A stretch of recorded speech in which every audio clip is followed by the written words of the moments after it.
In the previous episode, a sudden flu outbreak occurred among the people in the prison, and Daryl and others went out to search for antibiotics. In the prison, Rick was still investigating the murder of Karen, and as a former police officer, he quickly found a clue. He noticed a handprint near the door which was clearly left by a woman. The answer is already there in mind. Rick confronted Carol and asked her directly if she killed Karen. After a while, Rick absent-mindedly added gasoline to the car and wondered when Carol had become such a terrifying person who would kill others at the first symptom of sickness. Karen was killed by her just for showing symptoms. Rick took Carol out with him under the pretense of searching for supplies. In the car, Carol said that they would have choked to death on the blood and that she helped to free them. She thought they were infected and that killing them would keep everyone else safe. Someone has to step up to the plate and do this. Rick didn't agree with Carol's actions. After half an hour, they arrived at a small town and found a lot of supplies. Just as they were about to leave, Carol couldn't open the car door. Carol looked at Rick with confusion,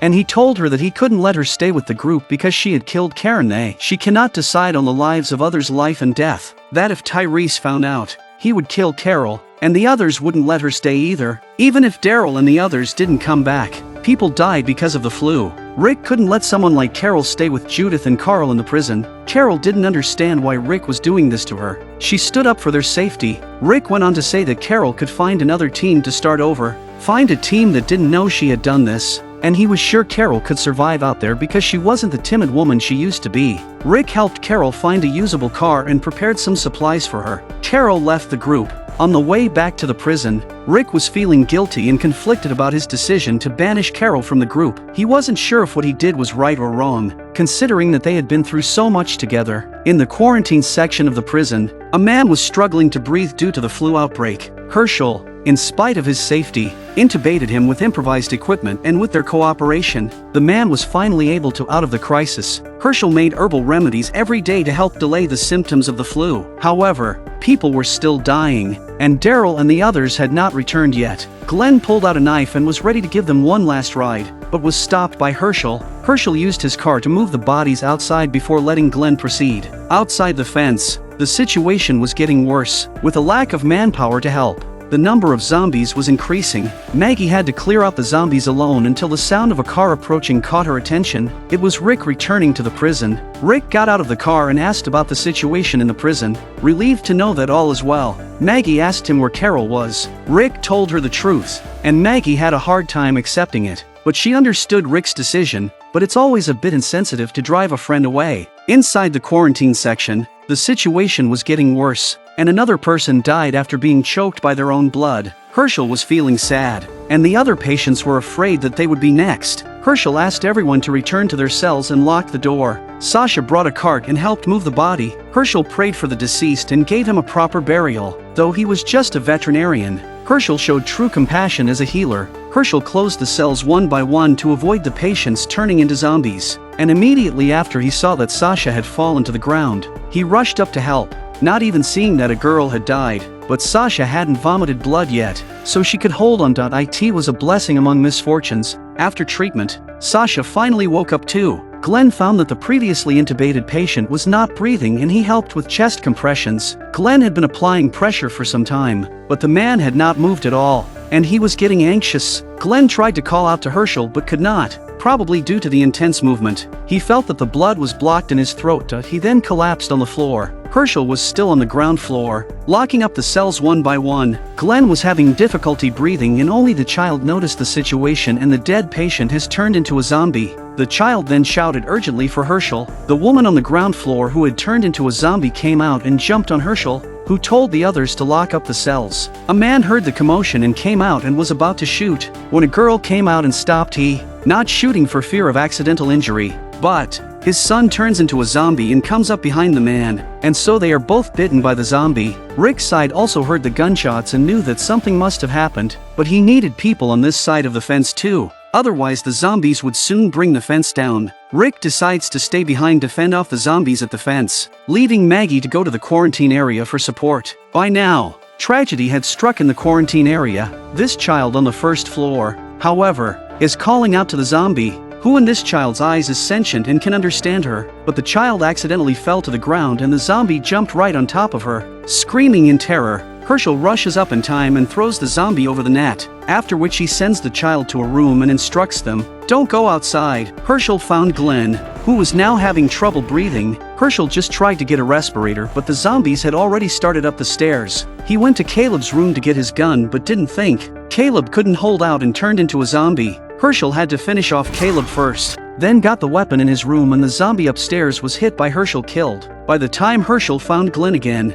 he was in a bad way and had to be reassured to hang in there. Herschel thought for a moment that the device he had just intubated would be useful, and when he ran over to get it, he realized he couldn't shoot it at all, or it would break the device. Maggie rushed in, not caring about the infection, and saw her father tangled up with the zombie. Maggie raises her pistol and prepares to shoot. Herschel tells her not to shoot, that the device can save Glenn, but Herschel was clearly running out of steam. Maggie held her breath and shot the zombie in the head. Herschel doesn't dare dawdle and dismantles the device. They work together to insert the tube into Glenn's throat, and even Herschel's hands were shaking. As he had come to think of Glenn as his own son. As the gas was slowly pumped in, Glenn stabilized. Maggie was so relieved. She didn't know what she would do without Glenn. There were also problems with the fence outside. There were too many zombies, and Carl came to help his dad fend them off. But they soon find that the tree trunks can't hold them back. Rick had to run away with his son, and the two of them soon arrived behind the second fence, where the zombies were also packed in. It was only a matter of time before the zombies came in. Rick took his son and grabbed his rifle, showing him how to use it as he went. Carl has used a pistol before, so it's not too difficult to learn now. Rick told Carl to run if he couldn't beat them and not to let them get close. And as they talked, the zombies had swooped down on the fence and were pouring in like water. Father and son start shooting zombies. Carl was getting the hang of it quickly, and with plenty of ammunition, it was only a matter of time before they were eliminated. 10 minutes later, the horde of zombies had been wiped out. The father and son were already doing the finishing touches to avoid any zombies being left behind. At this moment, a car drove up outside. Rick rushed over and opened the door, and it was Daryl and the others who came back. Tyrese got out of the car and immediately asked how his sister was doing, but Rick said he didn't know what was going on inside either. Tyrese had to rush to the isolation area with the medication. Fortunately, when he arrived at the cell, Sasha was only very weak and not yet in danger of dying. With the antibiotics in hand, Herschel and Bob quickly started dispensing them. Bob had been a medic and was just the man to replace Herschel for a while. The next day,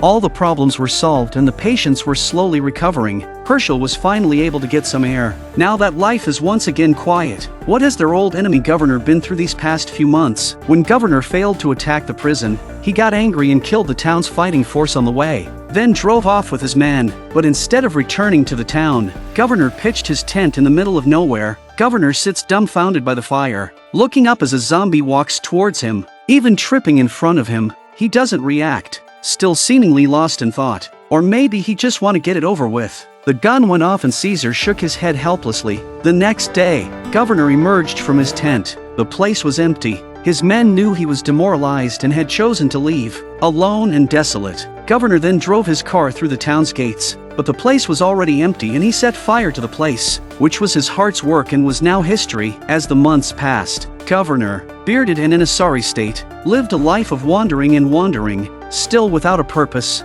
walking as if he were the walking dead. When he encountered a zombie, Governor dodged and dodged, not having the strength to kill it. As he walked, he ran out of energy and collapsed on the ground. When he looked up, there was a little girl in front of the window, perhaps remembering his daughter. Governor walked towards the house and came to a woman in the building looking at him defensively with a weapon, but Governor's eyes were always on the little girl. When the sound of a bullet being loaded and another woman looking at him warily with a gun, he raised his hand and then dropped the gun and the luggage on the ground. Seeing that Governor meant no harm, the woman gestured for him to enter the house. They were two sisters, the short-haired Tara and her sister Lily. Governor just offered to let him stay overnight. The sisters asked Governor what his intentions were, but he did not respond in any way. It was only after Tara had uttered a couple of foul words that Governor said he would let him stay overnight. Tara then threatened Governor, telling him that he had better not play any tricks, and accepted him. After a while, the kind Lily brought Governor a dinner and told him that all the bad times would pass. But instead of eating it,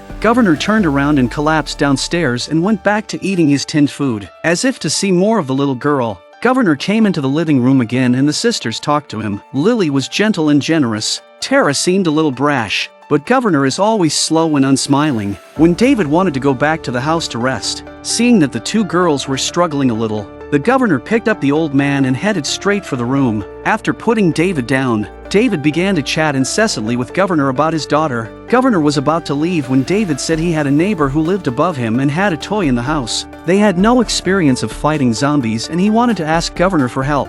Governor had lived outside and knew how to deal with zombies. This toy might make little girl happy for days. When it came to the little girl, Governor didn't hesitate to go straight to the neighbor's house. The owner of the house was dead in the bathroom and his body was covered in bullet wounds. It looks like Tara is talking tough and doesn't even know that have to hit a zombie in the head to kill it. This family is very grateful to Governor and holds him in high regard. They would never think that Governor had been so ruthless and deranged in the past. Governor went back to his room and took out the photo, looking darkly at the family portrait. He was missing his daughter again. The next day, Governor was ready to leave the area. Before he left, he told Lily that had to hit the zombies in the head to kill them. Seeing Governor on his way out, Lily asks for his help. Her father has terminal lung cancer and only has 2 days worth of oxygen left in the house. So she wants Governor to go to the nursing home and get some for him so he can spend a few more days with his children. When it came to children, Governor's heart softened. He quickly arrived at the retirement home and saw the oxygen tanks. He wanted to take the whole cart with him, but when the zombies heard the commotion and came around, Governor had no choice but to pick up the 2 cans and flee the area. Governor finished and went back to his room. He seemed to need some peace. Lily came in and said thank you, and then helped Governor clean his wounds. Such unfailing care made him feel warm inside, especially when Lily blew on Governor's wounds. Lily said that her child thought that Governor was her father. Her child's name was Megan and 3.5 years ago her father disappeared from the house and Megan saw him in the window and thought he had finally come home. At this point, Megan was calling for her mother. Lily turned to respond to her daughter who was approaching her, and despite her talking, her daughter's eyes were always on Governor. Lily saw this and told her daughter that she would go and get the ointment and ask her to look after the uncle. Perhaps she wanted her daughter to interact more with the man she thought was her father. Megan stares blankly at the Governor and asked him several questions, wondering what was wrong with his eyes and whether he had been born with them. Governor was inwardly apprehensive, but replied icily. It wasn't until Megan said, "Is that bad to ask?"